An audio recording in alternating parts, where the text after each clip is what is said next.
দর্শক এই মুহূর্তে মিরপুরে আছেন আমাদের senior reporter S M Foyez. সরাসরি কথা বলবো তার সাথে।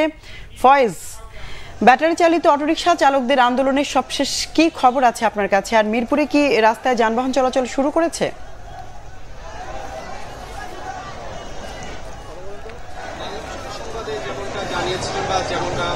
আমরা দর্শকদেরকে দেখানোর চেষ্টা করেছি যে মিরপুর যে 10 নম্বর সড়কটি রয়েছে, যে গোল চত্বরটি রয়েছে, সেই গোল চত্বরটির মধ্যেই তারা অবস্থান নিয়েছে এবং মিরপুর 10 নম্বর থেকে ফার্মগেট কারণবাজার যে সড়কটি রয়েছে সেটির মধ্যে যান চলাচল বন্ধ রয়েছে।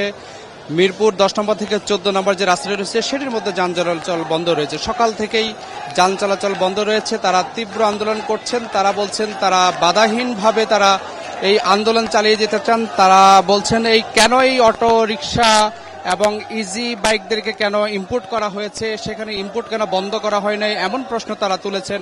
তারা বলছেন হঠাৎ করেই সরকারের এমন ঘোষণা অথবা সরকারের মন্ত্রী মহোদয়ের পক্ষ থেকে এমন ঘোষণা তারা মানছেন না। তারা পেট এবং জীবন এবং জীবিকার তাগিদে তারা এই আন্দোলন করছেন। তাদের এই দাবি না মানা পর্যন্ত তারা এই আন্দোলন চালিয়ে যাবেন এমন হুঁশিয়ারি তারা দিয়েছেন।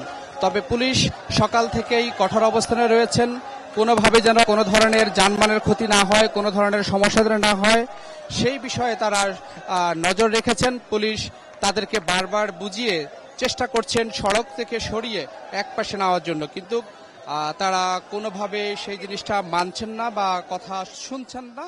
তারা যদি কোনো ধরনের মোটরসাইকেল বা কোনো যাত্রী বা কোনো রিক্সা নিয়ে কেউ আসছেন তাদেরকে তারা নামিয়ে দিচ্ছেন এবং অনেকের উপরে হামলাও করেছেন। তারা পুলিশ সর্বোচ্চ ধৈর্যের পরিচয় দিচ্ছেন। পুলিশ এমনটা বলছেন, তারা বলছেন যদি তাদেরকে সময় দেওয়া হয়েছে, নির্ধারিত সময়ের মধ্যে যদি তারা সরে না যায় তারপর পুলিশ অ্যাকশনে যেতে পারে, এমন কথাও বলা হচ্ছে পুলিশের পক্ষ থেকে।